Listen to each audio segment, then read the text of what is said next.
This is your ultimate stop for everything sports. The Golden State Media Concepts Sports Podcast. Should I say more? From the NFL, MLB, the NBA to MMA, it's all in here. The Golden State Media Concepts Sports Podcast. Listen now.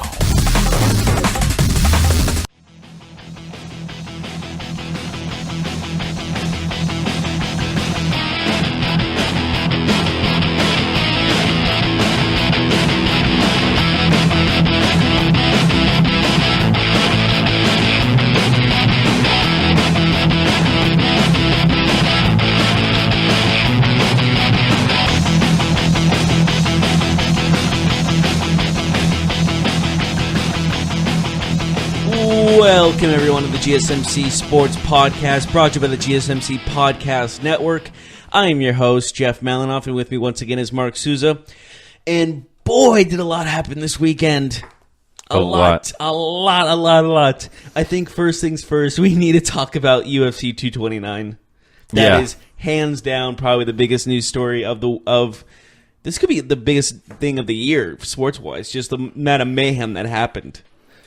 It's definitely something that's being talked about by pretty much everybody, even non-fight fans.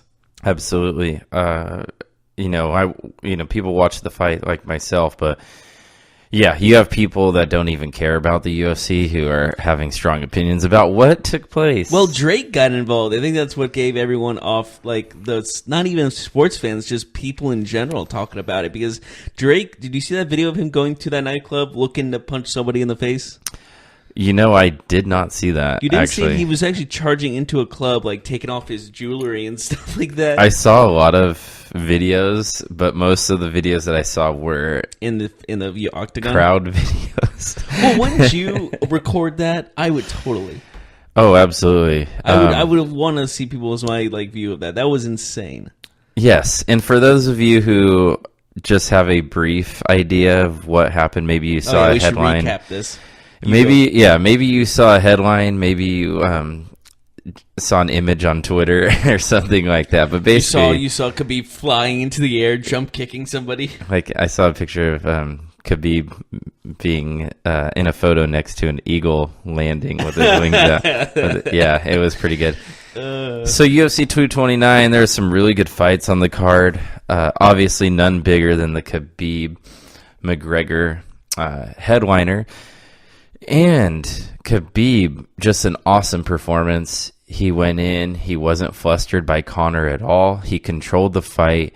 He dominated. He got Conor McGregor to tap out in a very impressive win, solidifying his claim, not just to the title. Statement.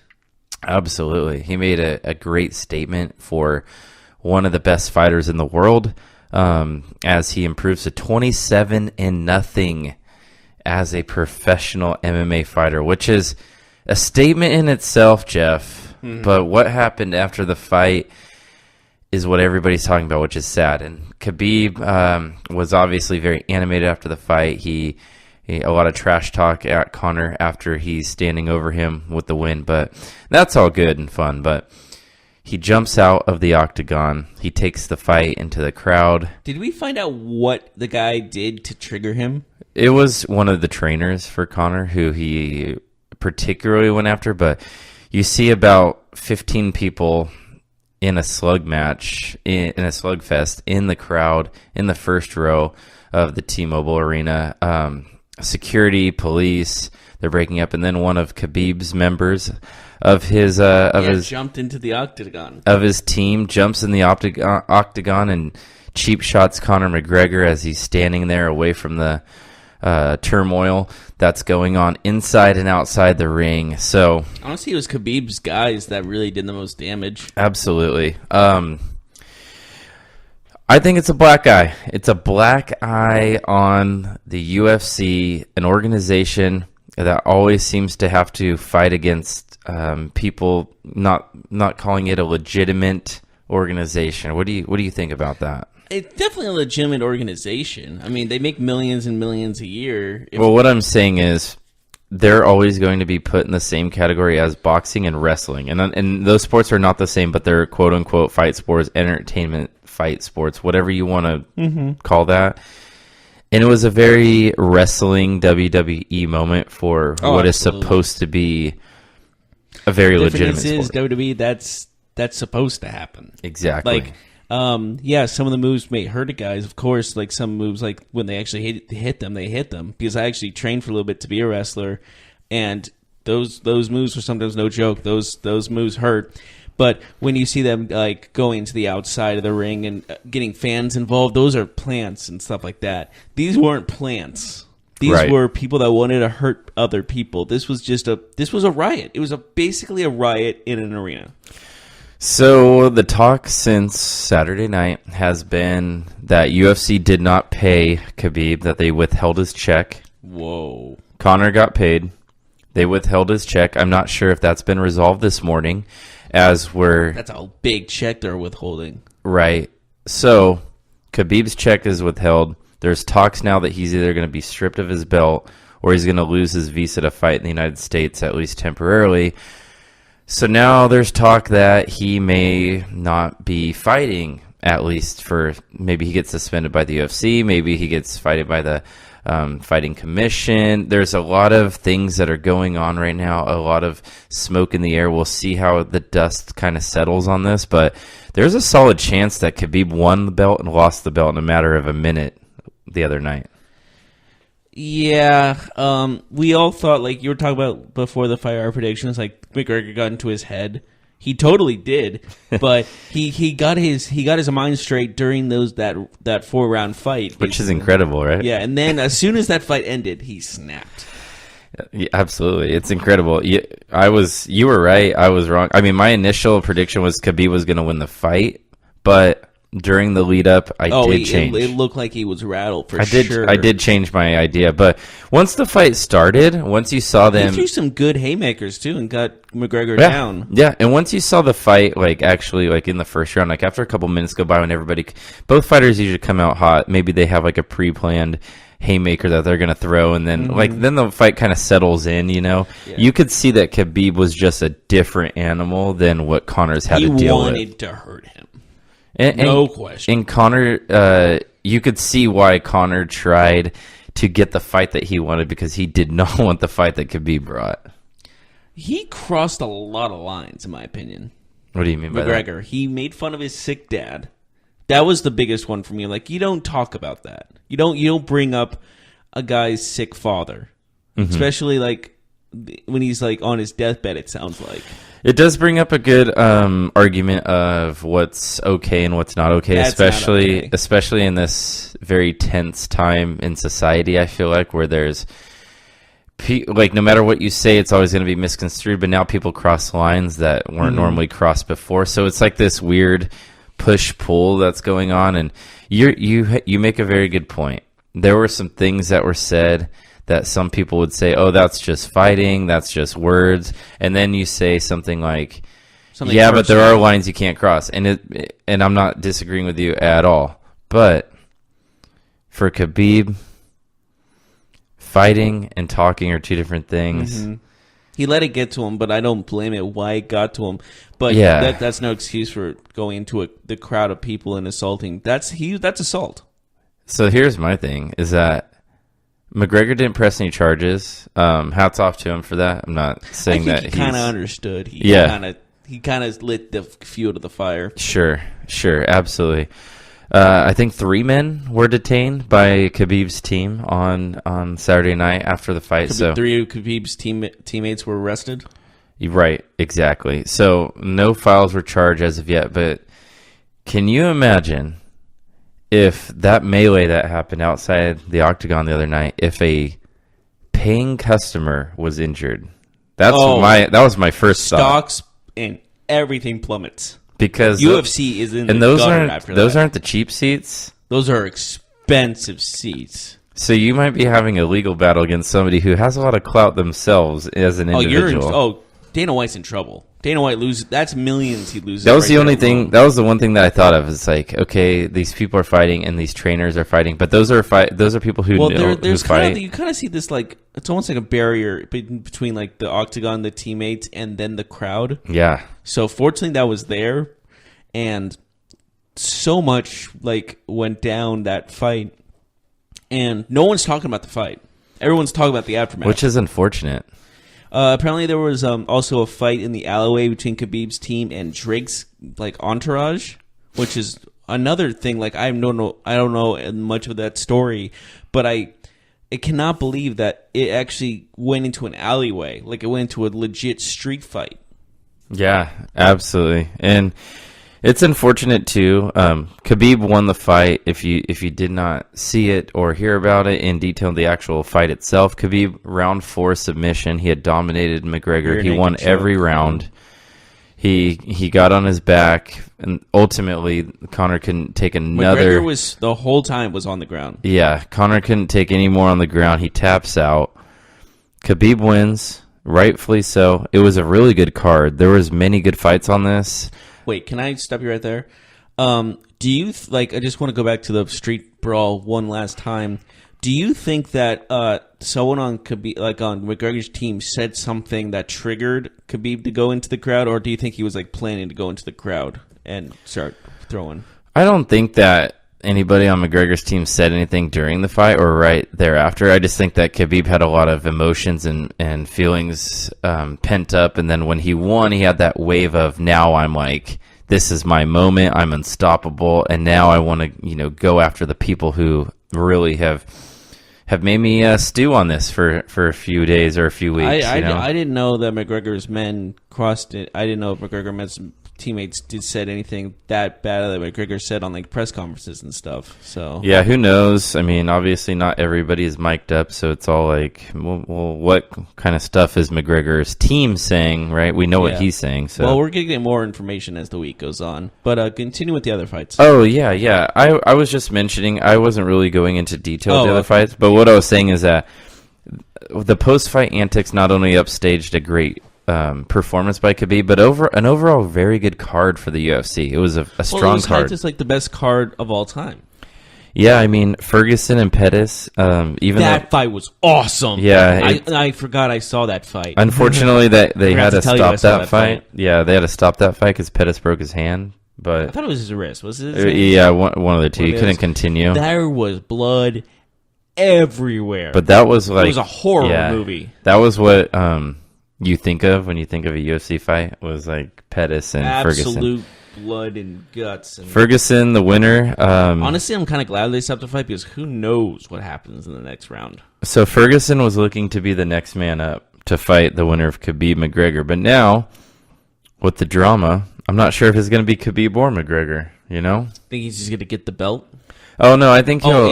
interim title fight? I wouldn't be shocked if McGregor fights for the title next fight and Khabib is suspended by the UFC and they take away his belt. And they give the... and the next fight would be Ferguson and Conor for that belt. I could see that, but I can also see Ferguson versus Pettis for the belt, like do a second one, make that the main event of how good that fight was. Conor's going to fight. Conor's too big of a star. I'm pretty sure, but you're probably right.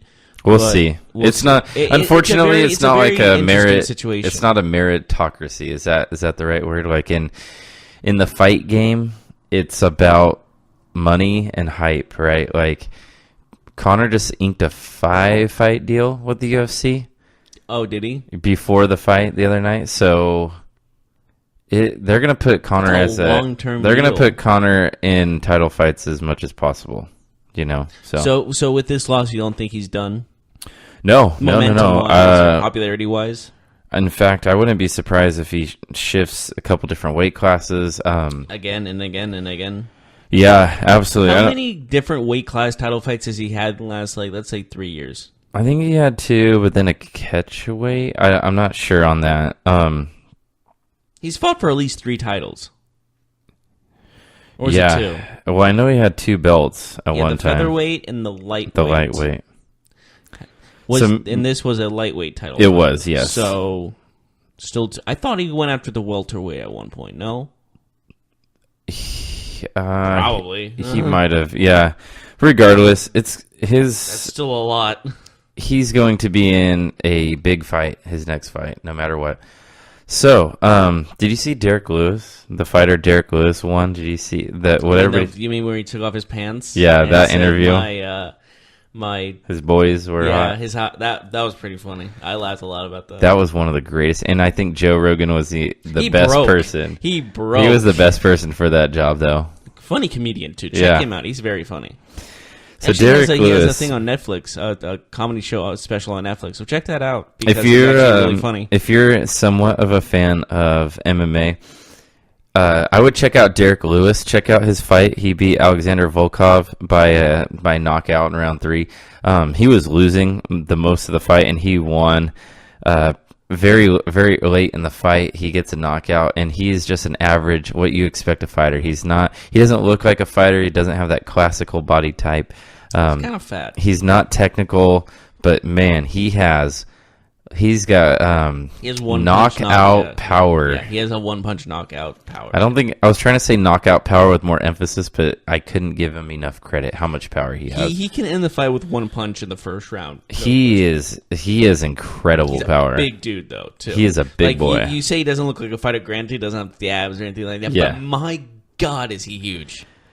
His interview was hilarious. So check out his win or post-fight interview. Get a drink with or something, you know? He just seems like a cool guy. Maybe I'm wrong, but any last words for UFC 229? I can't wait to see what else happens after this. The aftermath is going to be the most important thing in the UFC's history at this point. I don't see anything else with these ramifications that this is going to cause. Who knows what's going to happen? Yeah, who knows? My last thought is it was a sad ending to a really good day for the UFC and a really good fight, but sad for the UFC, but great for the audience. Yeah, we'll see. You can't deny that's pure entertainment for the audience. We'll see what happens here on out. Especially the ones in the upper deck. It's not probably near the fight was a little scary, no doubt about it, because you have no idea what wild punch is going to come out your face. Yeah, especially with MMA fighters.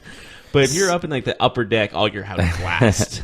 So we have a couple more segments. After we get back from break, we'll talk about Week 5 in the NFL, and then we'll talk about MLB playoffs in the segment following. What a great weekend for sports, right? Yeah, and we'll wrap it up at the end with college football and other sports notables. We will see you there.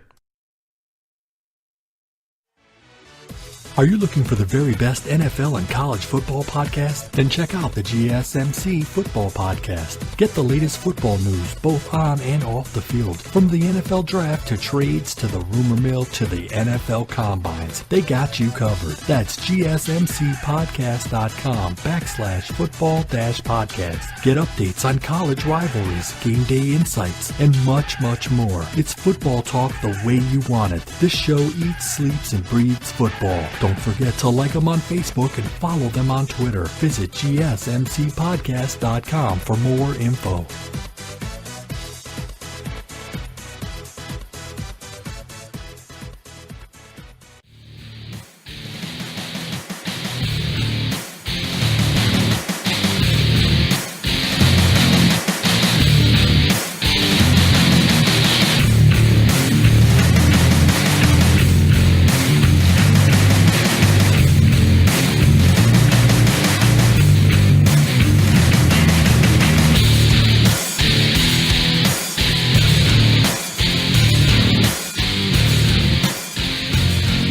And welcome back to the GSMC Sports Podcast. We just discussed UFC 229 and everything that happened after the fight between Khabib and McGregor, and then some. And now we're going to go on to the NFL Week 5. There were some upsets. There was some pretty good games, like the NFC Championship rematch between the Eagles and the Vikings, and the Browns winning their second game of the season and Baker Mayfield's first start win. Will any games catch your eye this week? Yeah. Well, first thing that really stood out is that there's two games that ended in a 33-31 score, which is an odd thing to have happened.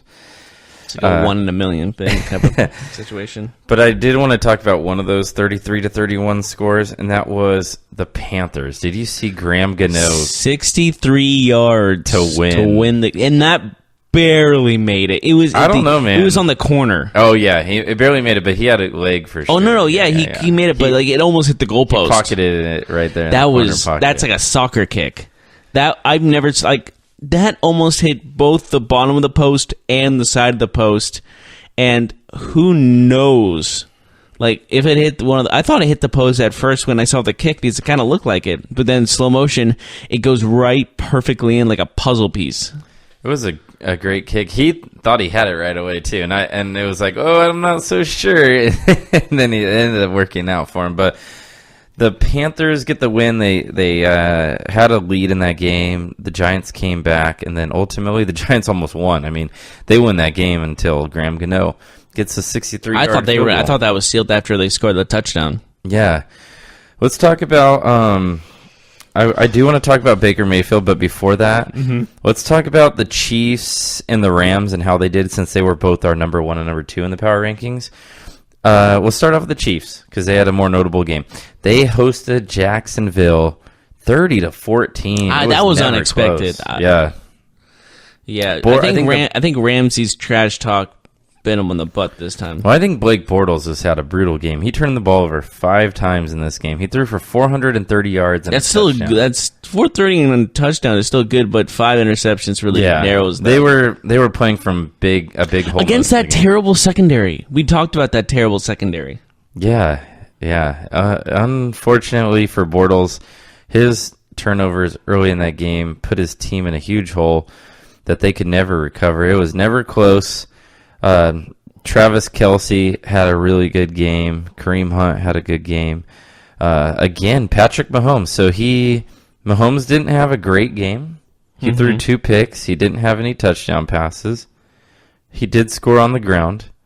And he was 22 of 38 for 313. So what did you make of him? Pedestrian. It's hard to say pedestrian, but just he helped. He managed the game. Boom. There it is. Perfect. He managed the game. Yeah, and then when the other quarterback across from you is just giving your team every opportunity possible, it's easy to kind of... And he only had, one? Would you say 1 touchdown? Who's that? Mahomes? Mahomes actually had a rushing touchdown. He did not throw for 1. Oh, I thought he had 2 interceptions. He did struggle again. Well, the Jacksonville defense is good, no doubt about it. But you're on the field so long, you're going to get tired and you're going to make mistakes. It's not the Jacksonville defense's fault. It's the offense's fault right there. Absolutely. So, the Chiefs take care of business at home next week, Sunday Night Football. Are you ready for it? Chiefs are going to Foxborough to face the New England Patriots. Well, they were 5-0 last year. Yeah. And then they hit a huge roadblock in the middle of the season. Do you think this is the Andy Reid time to blow your 5-0? I think they're going to take care of the Patriots next week. We'll see when, if the clock strikes midnight on the Chiefs, but I don't think it's going to be next week because I don't like New England's defense a whole lot. Well, they don't like you. But we will see. How about the Rams? They almost dropped that game. It was on the road. It's always tough when you play at Seattle. The Seahawks are always strong at home. But Todd Gurley... They're not the same team they used to be. Todd Gurley and his 3 touchdowns carry the Rams to a 33-31 victory. What'd you think about that game? Guess who played Todd Gurley in their daily fantasy? This guy. Me. Did you too? Yeah. Nice. And Mixon. But regardless, Mixon didn't have the best of games. He had 93 yards and 23 carries. And you can check out our fantasy football podcast that we'll be doing later today, where we break down the studs and duds, and we'll talk about some of our picks from last week and how they performed. But it's going to be a good week. Going back to this game, were you surprised to see the Seahawks almost winning this game? Yes, because they've been playing very sloppy for the last 5 weeks, and LA has been looking absolutely dominant. Yeah, we both predicted the Rams will win. I think we thought it'd be a different type of game. Yeah, we both predicted 3 touchdowns. The way the Seattle's been playing, they look like they can't stop anything and they can't start anything. But then they changed in this one game. I don't think this changes anything, though. They had good offense in this game, which was something different from Seattle that we've been seeing. Yeah, so the Rams, though, they win again, so they improve 2-5-0. Okay, let me ask you this. The 2-5-0 teams, the Chiefs and the Rams, who do you think is going to keep their undefeated streak for the next week?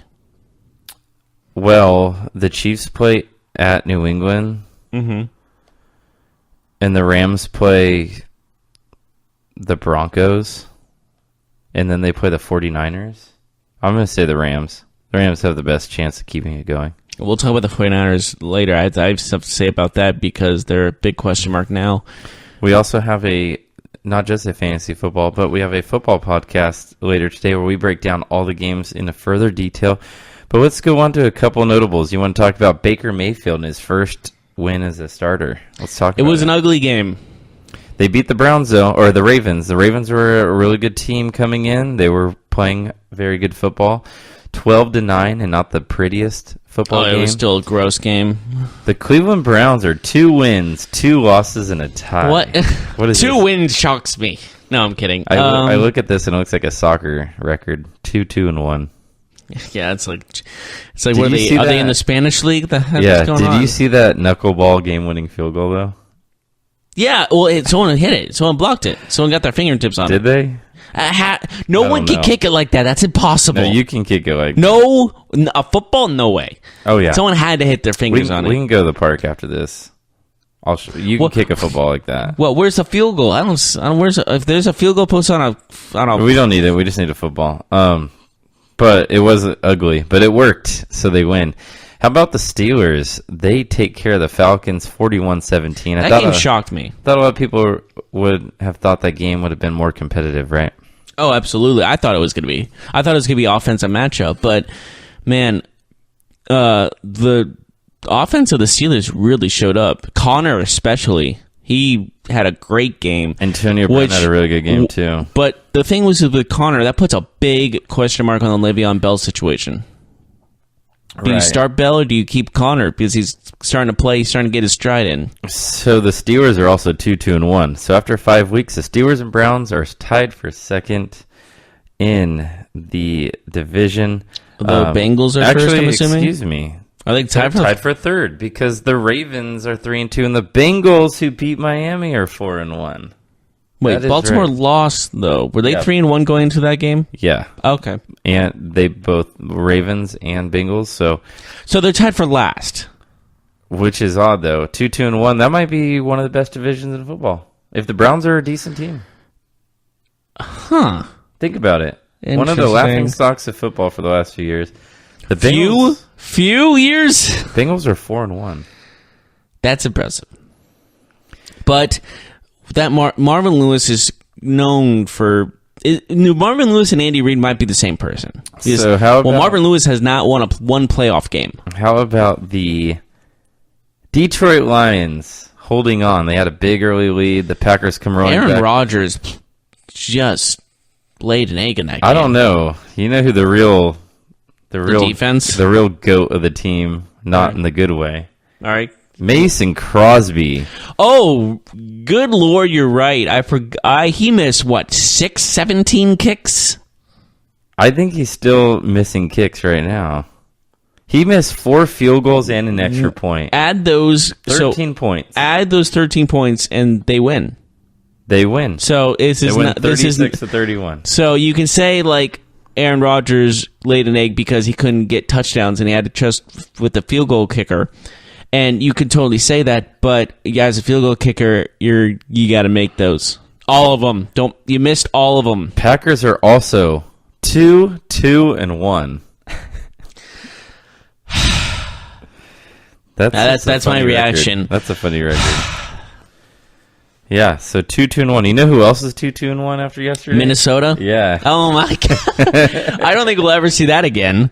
4 different teams are 2-2-1 right now. Minnesota gets back on track. An impressive win against the Eagles on the road, 23-21. A lower scoring game than I thought. Lower The Lions and Packers? No, the Vikings and Eagles, 23-21. I thought it was going to be like in the 30s, like a 32-29. Yeah. Something. It was definitely, I thought it could have been either a defensive matchup or an offensive matchup, and it showed to be kind of both. Vikings playing without Dalvin Cook again. They didn't seem to affect them. Adam Thielen had his 5th consecutive 100-yard game. So he is just as consistent as anyone in football right now when it comes to wide receivers. Stephon Diggs, 10 for 91. Wow. So the Eagles are 2-3. Are you worried about the Eagles? What do you mean? Like, are you worried about, since they're the Super Bowl defending champions? They're going to not go back to the playoffs? Do you think that that they might miss the playoffs? Definitely a possibility, but I won't say. They'll probably get a wild card. They probably will win the division. Division's kind of weak. The Giants lost I yesterday. think the Redskins might take that division, though. But we'll get more in the football podcast. But They could. We actually need to preview that game, too. So it's going to be a big game. But Philadelphia right now is tied with Dallas in second place at 2-3. The whole division's kind of not playing up to par, I think, to start the year. But yeah, let's talk about 49ers lay an egg at home against Cardinals. They dominate the game, but they turn the ball over 5 times, and you can't win football games when you lose a turnover battle 5-0. When you have everybody on your team injured, you can't win games. I'm sorry. They're playing with a backup quarterback, a backup running back, a backup line, a backup wide receiving core. It feels like everything in that offensive side is a backup, as well as the defensive side. You can't win games when everyone is injured. Their top players are all injured. Richard Sherman played injured. Yeah. And still played better than anyone else. And even Matt Breida started off the game really hot, and then he gets hurt. Yeah. He's lost for the game. You can't win games with the injury list that long. And once the Niners are probably the most crippled team right now based injuries alone. I would agree with that. They're not bad because everyone's playing bad. They're bad because their best players are out. Right. So, quickly, I'll run through some of these games. The Chargers beat the Raiders 26-10. Your quick thought on that game? Nothing much really happened. They didn't hand the ball to Marshawn Lynch at the 1 and threw an interception in the end zone, which brings up a lot of David Carr promised him he would not do that, too. Derek Carr, but yeah, you're right. Did I say David? Again. The same guy, for goodness sake. Regardless, they did not. That's the one thing that stood out to me. That wasn't the reason why they lost or anything like that, but I mean, yeah, it was. Well, I mean, they lost 26-10, so I don't know. Oh, I don't know if that wasn't that a one-score game at that point. They might have already been down 2 scores, but regardless, that was notable. I thought that was a one-score. The Jets take care of the Broncos on Isaiah Crowell's huge game. He ran for 219 yards and 2 touchdowns. We'll talk about that during Fantasy Football podcast, but my Lord, I had to apologize to my mother because she said, should I bench Crowell? And I was like, yeah, he hasn't been playing that well. It's a toss-up, but you can bench him. I don't think he'll play that much of an impact. And yeah, he runs for 219 yards. I had to text my mother an apology because she was somewhere else. And she said, it'll take me a while to forgive you, but I will. Surprising result. I upset my own mother, okay? I feel bad about that. A surprising result yesterday. The Bills beat the Titans 13-12. So the Titans, I don't know what to make of this team. They've beaten good teams, and they've dropped. Yeah, we'll see. Mariota, 129 yards passing. Are you worried about him as an NFL starter? This is his 3rd year in the NFL, and it seems like he hasn't really put it all together. He's hurt a lot. You're asking me if he's a bust? Yeah, I'm asking if you're worried about him. Yeah, in that regard, are you worried about his long-term success in this league? Because he's not a kid anymore. This is his 3rd year. He's supposed to be making that jump, right? Yeah, and he does have not so good receiving core around him. It's not the best, but he still struggles. And you're right, he should be getting better, but I'm going to give him until the end of his contract.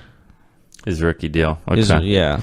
All right. Which I think is coming up. So let's round up the... Is it a 4-year deal? 5. 5. So he has two more years to impress me. So let's round up week 5 before we head to a break. Texans beat the Cowboys on Sunday Night Football in what Chris Collinsworth thought was just the best game he's ever seen. Is that what he said? No, but he kept saying, like, wow, I've seen so many things tonight that I'm not going to forget. I thought it was a kind of a boring game. It went to overtime. Not a lot of points I think it was just scored. because it was the battle for Texas. That's what everyone called it. Yeah, so what did you think about that game? The Texans win. They improved to 2-3. The Cowboys dropped to 2-3. Cowboys are done. They're not making the playoffs this year. What about the division, though? I think that's either Redskins or Eagles.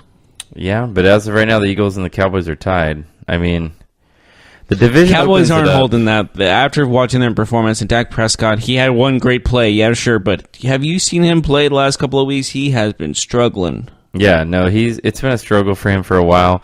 Ezekiel Elliott really struggled yesterday. It seemed like the Texans were just going to stop him and take their chances with Dak, and it worked. Mm-hmm. Yeah, it was not Dallas's day. It was Houston's day to celebrate. DeAndre Hopkins had a really good game. Deshaun Watson had a pretty decent game, I think. But Houston goes on and wins. The Cowboys lose. We'll see what happens here on out. I know you just talked about the Cowboys. Can I tell you who their next 4 games are? Go for it. Is it all division? Jacksonville. Loss. Redskins. Loss. Titans. Tie. Eagles. Loss. Falcons. Loss. Redskins. Loss. Cowboys. Eagles. Wait, they play the Cowboys? Playing Cowboys? They play themselves? Tie. Saints, not Cowboys. Loss. Saints, Cowboys. Yeah, they have a tough schedule coming up. I don't see them winning another game. Maybe against the Titans. Their last 3 games are very favorable. So if they get through the stretch and they're within a couple games, listen to this 3. Colts, Bucks, Giants to end the season. That is a nice 3 to end. Yeah. You better end on a 3-game winning streak. At least. If they're 500 heading into those last 3 games, I think they have a real chance of making the playoffs. We'll see, though. So, yeah. Yeah, that's a good point. If they're they can't be, I guess, 500 entering the last 3, but they could be 7-6 or 6-6, 3 wins. No, they'll have to be. If they're 7-6, 7-7. They would 7-7. Yeah, but so 9-7. No, 10. Well, but I'm saying 10-7. If they have 3 games left, then they would have only had played 13 games, so they technically can't be 500 because it's an odd makes number sense, yeah. unless they have a tie. But you can't really 6-6-1. So yeah, we'll see what the Cowboys season has for them. We're gonna take a break.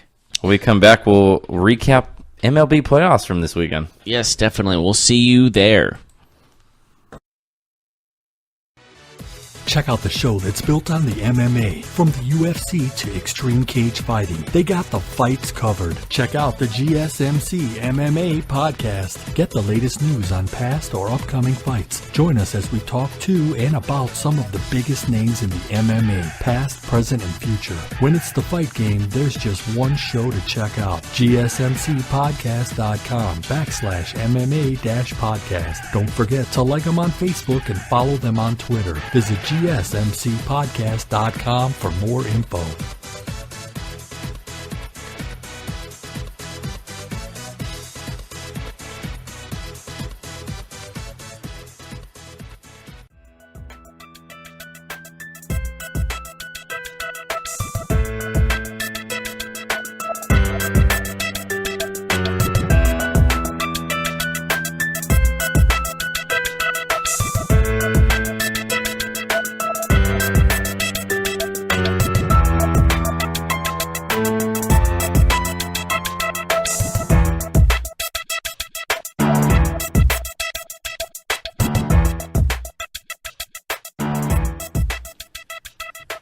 And welcome back to the GSMC Sports Podcast. We've talked about the UFC 229 and the brawls afterwards. We've talked about NFL Week 5, and now we're going to go on to the MLB playoffs, where we have one team advancing to the NLCS as the Milwaukee Brewers sweep the Colorado Rockies 3-0, moving on to the NLCS for the first time since 2011.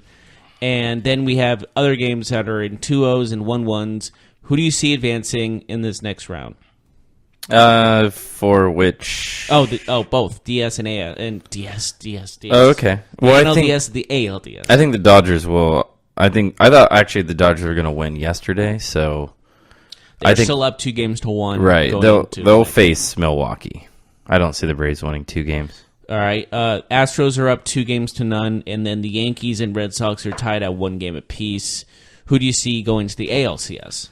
My original picks were Brewers, Dodgers, Astros, Red Sox. Were they really? Yeah, Brewers, Dodgers, Astros, Red Sox. So I'm sticking with it.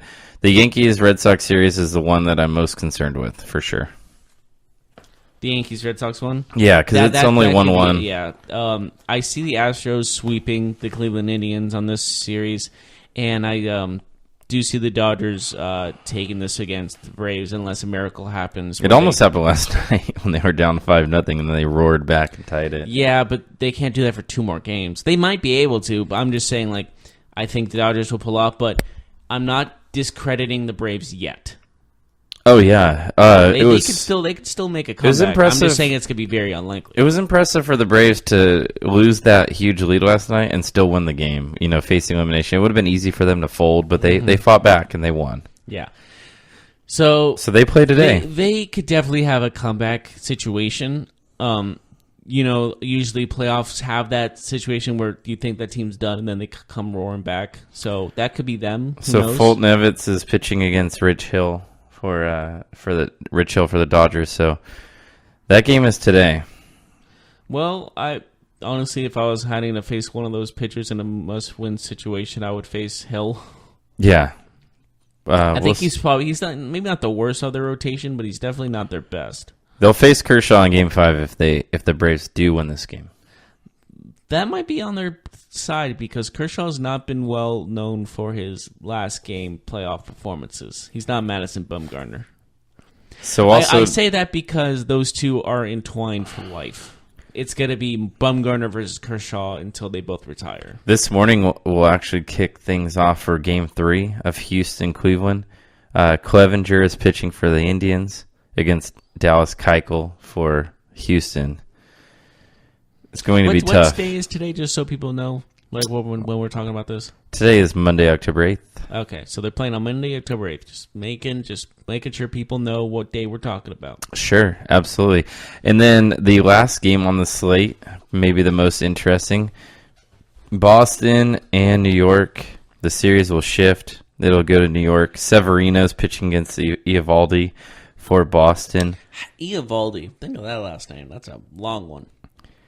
Yeah, this is a chance for the Red Sox or for the Yankees to get up on the series. I think that win on Saturday night was huge for them. Yeah, definitely. Honestly, it could go either way still, though. These teams are very evenly matched, both pitching and hitting. Isn't it crazy that David Price has now pitched 10 games in the playoffs in his career, and his team has never won a game where he's pitched in the playoffs? He's 0-10. He's 0-9 with a no decision in a game where his team also lost. Wow, that's terrible. Yeah, that's not good. Didn't he win a World Series with the Red Sox? Well, I'm going to look this up. No. I'm gonna look. Yeah, so, man, he's just been all unlucky. Yeah, something happens to him in the postseason. I look up David Price on Google. I get North Carolina U.S. House District. David Price won a... Who knew? Yeah, I guess there's another David Price that's in the House District in North Carolina. I want to go back to the Brewers-Rockies since that series is over and we probably won't talk about it anymore. I know that you really liked the Rockies going in. Were you surprised to see them offer such a little fight in the series? I did. I think everybody was. I think they expected a close series with the Brewers, and they did not come up when they needed to. So I agree. I didn't pick them to win the series, but I think when we did our predictions, I said it would go 5. So I was the first game was competitive. Oh, David Price, I don't know why I thought he was with the Red Sox before. It feels like he's been with the Red Sox before, hasn't he? No? Toronto, right? Yeah, he was with Toronto last year, but he was with Tampa Bay the most of his career, and he went to that one World Series in 2008, but he's never been to a World Series. Yeah, and he needs to help a little bit more if he wants to play in a World Series, I think. But yeah, going back to Brewers-Rockies, 3-2 in the first game. Brewers win that game in extra innings. And then they turn around, and the Rockies do not score a run the rest of the series. So they scored 2 runs. They got shut out twice. Yeah, it looks like the most momentum for any team right now is the Milwaukee Brewers in the postseason at the moment. They're the hottest team in baseball. They beat Chicago, and then they won 3 in a row. So they're on a streak right now. And we said this before, the hottest team usually goes to the World Series and takes it. Big time, big time. So, do you think... Oh, sorry to interrupt, but do you see Milwaukee taking the World Series with this momentum they have? I think they can. Yeah. I mean, you said it. That'd be a cool story. You said it. It's in baseball. So here's my theory. In basketball, the best team wins all the time. But in baseball, it's about momentum. The best team doesn't always win. It's the team that's playing the best at the moment wins. And that's not the same thing at all as the best team, you know? And don't forget Craig Counsell's their manager who's won 2 World Series with unlikely of teams. And the way he plays as a very scrappy player, I think can translate well to be a head coach, be a manager, right? And like to manage a team. He started as a manager in 2015, so this is pretty impressive. 3 years later, you're already competing for a World Series title. You know, he played the game the right way. Very scrappy player. I think he probably has the respect of the players in that clubhouse, and they're doing great things. Yeah. So, you think the Braves Dodgers ends today? Good chance, but I also see this continuing. I can see this going to 4, or I guess this is game 4. No, it's game 4. It's game 4. It's game 4. It's 2-1. I'm sorry. Yeah. I can see this going to the final 5 game. What about Astros Indians? Do you think Keuchel wins tonight over Clevenger and the Astros advance to the ALCS today? I see the Astros advancing definitely. The Indians have just not been playing very well. I mean, 2 games and nothing really speaks for itself. But overall, I see the Astros taking this. They still look they look as good as they did last year. Yeah, Astros have won the first 2 games 7-2, 3-1. So they're pitching really well. They get Dallas Keuchel, experienced pitcher, on the mound tonight, or this morning, I should say. It's going to be interesting. I think that Cleveland will lose today, and their season will be over, unfortunately. Yeah, it is. That is totally unfortunate. I do root for them, though. It would be nice to see them win a World Series. I think you wanted them to win from the American League, right? Like that'd be a nice story. Yeah, it was just the underdog type story, and they have been going so long without one. It's just long overdue. Yeah. Well, I guess you could say the same thing with the Cubs, but the Indians, just like Cleveland has been in this slump for so long. Even with the NBA title they have, you still feel like they're missing something. I think the Yankees are going to win tonight. Really? Yeah. Severino, I think, will get it done. Yankees should win 6-4 or something like that. We might see the Red Sox on the brink. You think they're going to be in trouble? Yeah, I think it's funny because you lose the second game and you're obviously facing elimination, but yeah, could absolutely happen. Both teams are very good. The Yankees are a very good team. It's been a fun series so far at 1-1. So we'll see what happens. But I think we'll be taking a short break, and then we will wrap up this thing. We're going to talk about college football. We have to talk Texas, Oklahoma. We have to talk LSU, Florida. We'll talk about a couple other notable games in the top 25 and other news around the world of sports. That needs to be discussed, yeah. Yeah. And we'll see you right after this. Are you looking for help for your fantasy football team? Check out the GSMC Fantasy Football Podcast. Get today's best advice on who to start, who to sit, even who you should draft. From sleeper picks to red-hot lineups, they got it all covered for you. That's gsmcpodcast.com/fantasy-football-podcast. We'll cover traditional leagues, dynasty, PPR, even IDP leagues. When you need fantasy help, there's just one show to hit up. Don't forget to like them on Facebook and follow them on Twitter. Visit gsmcpodcast.com for more info.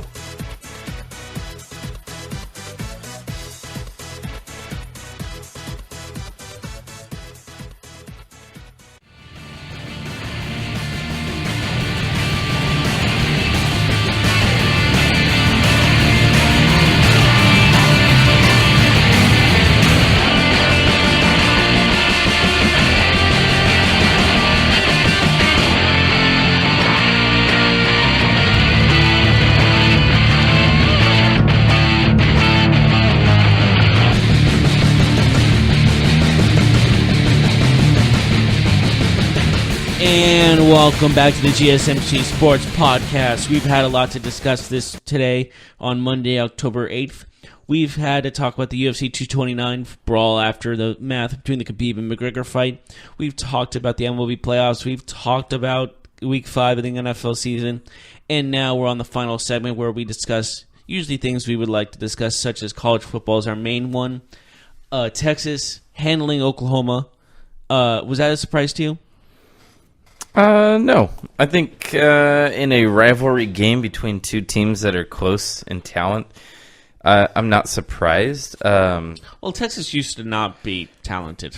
It was a big win for Texas in their It was a program. statement game. Yeah, definitely. It was bigger for Texas, in my opinion. They were on the road. They go and win in a field goal at the end of the game. 48-45 was the final score. Yeah, freshman kicker Cameron Dicker, 40-yard field goal with 9 seconds. Hey, a kicker actually scored something in college football. That's unusual. Yeah, Kyler Murray had a great game for Oklahoma. So his performance doesn't go overlooked at all. But ultimately, Texas gets it done. They tried blowing the lead. They really did. Kyler had 3 touchdowns in the fourth quarter to bring his team all the way back. But ultimately, Oklahoma does just enough to get the win. What are we calling it now? It used to be the Red River Rivalry, and then it was the Red River Shootout, and now it's the Red River Showdown. So the Red River game. Something about the Red River, which is a sign of blood, which kind of is off when you think about it. But Texas moves from in the high teens to number 9 in the nation. So that was a huge jump for them. Oh, wow. They moved up that high, huh? They are number 9 in the nation at the moment. That's a huge jump. And looking for Oklahoma, I don't think they're playing next week. Oklahoma? Yeah, I'm trying to find Oklahoma. Give me a second. Stall them. Oh, number 11. Yeah, they'll actually. You're right though. They don't play. Mm-hmm. They have a week off. They do.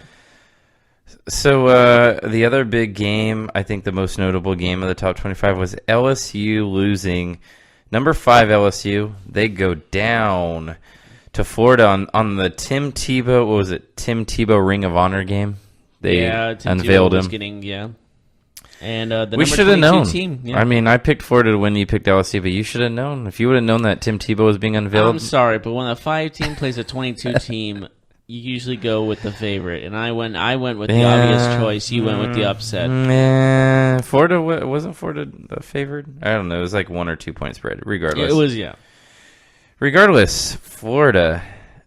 They take care of business. 27-19. Did they jump in the standings? Were you looking at the new rankings? Florida, yes, they did. They are number 14 now. Wow, that's another big jump. Well, beating number 5 in the nation really does that. Where did LSU fall? They fell, I believe they're in the number 13. Okay, and then where did Oklahoma fall? They're number 11, last time I checked.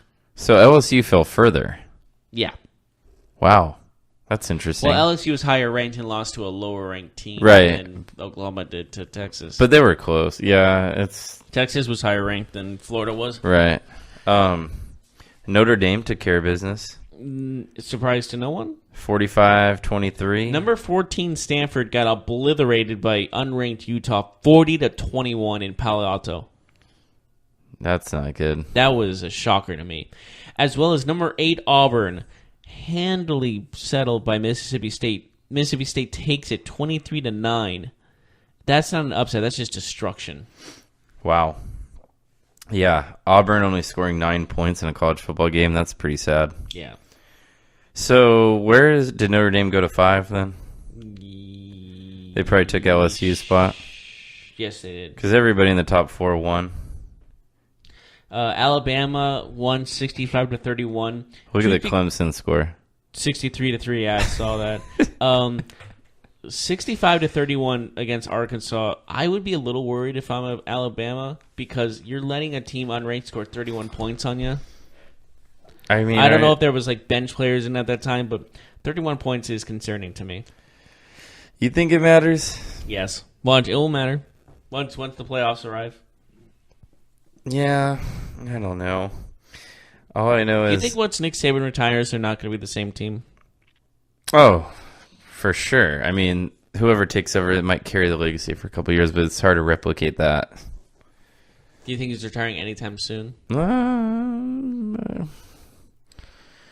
Maybe after one more championship.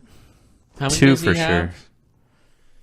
He has a few or so. He won one with LSU. He won, then he went back, then he went to Miami Dolphins. Then Do you that remember all when he crumbled. was with the Dolphins, how much of a disaster that was? I just said it. Yes, I do. He then said he wasn't going to sign. He wasn't going to go to Alabama and be the head coach. He was like, "I can't believe you're even talking about this. I'm not going to Alabama. I'm staying here in Miami." And then he went to Alabama. He's kind of a liar. Not kind of. He is a liar. Yeah. I mean, coaches when they get in this position, they'll say one thing and do another. I mean, I think it's Who does that sound like to you? a lot of people. Louisville head coach Rick Pitino.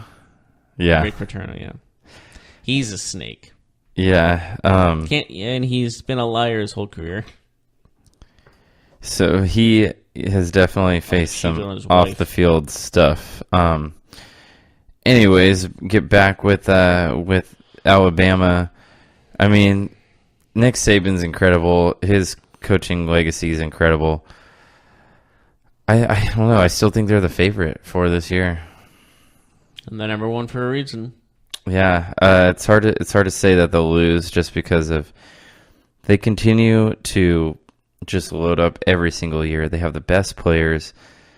There's no weaknesses on their team at all ever. They always have a dominant defensive line, offensive line, linebackers, DBs. And you take a look at the track record of their first round, second round, third round draft picks that they produce to the NFL, and it's a hotbed. It's a hotbed of talent. Looking into the next week up for the top 4 teams, as Minnesota plays Ohio State, or Alabama plays Missouri, and let's see if there are other top. Georgia plays LSU, and who do you see out of those teams losing and getting out of the playoff spot? What rank is Georgia? Georgia is 2. They're playing 13 LSU. They could definitely lose to LSU. Is it at home or are they playing in Louisiana? You will get that information in a second. This load. Notre Dame's next 3 games are Pitt, Navy, and Northwestern, so I think that they could definitely get in. It is in Tiger Stadium in Baton Rouge, Louisiana. I think LSU might win that game. It's going to be a good game. LSU needs a win. They're coming off a loss, so it's a make or break. They're really promoting the Minnesota-Ohio State game also for some reason. I'm not sure why.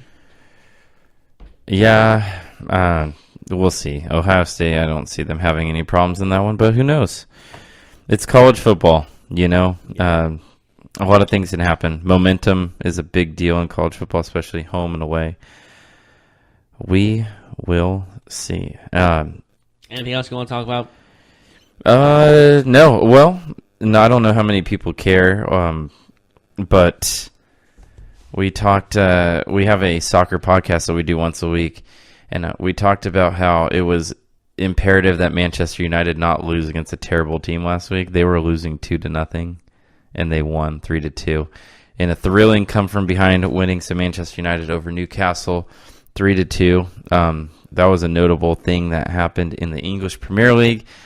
Other than that, Real Madrid still not scoring goals and having issues there. Bayern Munich also facing turmoil in the German league. So Wednesday you can hear our soccer podcast. Sorry, breaking news: Oklahoma has fired their defensive coordinator Mike Stoops. Oh wow! After yesterday's game, that's actually a pretty intense thing. Stoops fired after Sooners allow 48 points to Texas. This was reported by Joseph Zucker. And I got this. It says I got it 13 minutes ago, but I feel like this was way before then. But maybe it's official now. I'm not sure. Wow. So that's tough. Hey, what did you make of one last thing? Okay, go for it. Jerry Jones was a little bit critical of Jason Garrett's decision to punt. Jerry Jones critical? No. That's the headline, right? Jerry Jones questions Jason Garrett's decision to punt in OT. 4th and 1 at the Houston 42-yard line. I thought it was a very bad decision to punt, and they never got it back. So, what do you make of that? Playing it way too conservative? First off, yes. Let me ask you this. What do you make of the call by Jason Garrett and what happened? And then what do you make of Jerry Jones again injecting himself in a on-the-field football matter? Jerry Jones needs to be in the spotlight. He's an attention... I can't say that word, but he's an attention... lady of the night. What I found interesting about Jerry Jones' comments is he said that he wasn't second-guessing his coach, but he did say, we're being outplayed, it's time for risks at that particular time. That's second-guessing. That's a definition of second-guessing. I'm It's not like, second-guessing your coach, but he should have done this instead of what he did. That's second-guessing your coach. You maybe should be the head coach of the team, That's Jared. like you know saying, football so well. One of my favorite phrases is when people say, I'm not saying, I'm just saying. You know, like that's exactly what that... I'm not saying that Jerry Jones is the owner of the Dallas Cowboys. I'm just saying maybe Jerry Jones is the owner of the Cowboys and his head coach is a puppet. So, tough loss for the Cowboys in a game that I thought they really could have won and needed. Ezekiel Elliott bottled up, but yeah, it sounds like, again, well, this Jerry is Jones just... doesn't deserve a good... Well, I'm not going to say anything. I'll stop there. I'll stop myself. I have a question for you before we end this segment. We're closing on the end. What's your question? If the Cowboys missed the playoffs, is Jason Garrett fired? I thought he should have been fired 2 years ago. 3 years ago. 4 years ago. So is he fired if he doesn't get it done this time? Sure. Yeah, I think because so. Everyone says that every year he's going to get fired and doesn't get fired. Cool. So we are done for the day. Join us tomorrow. We also have football podcast and fantasy football for the rest of the day. If you enjoy those two things, then make sure to tune in. Yes, and then we will see you next time tomorrow on the GSMC Sports Podcast. You've been listening to the Golden State Media Concepts Sports Podcast, part of the Golden State Media Concepts Podcast Network. You can find this show and others like it at www.gsmcpodcast.com. Download our podcast on iTunes, Stitcher,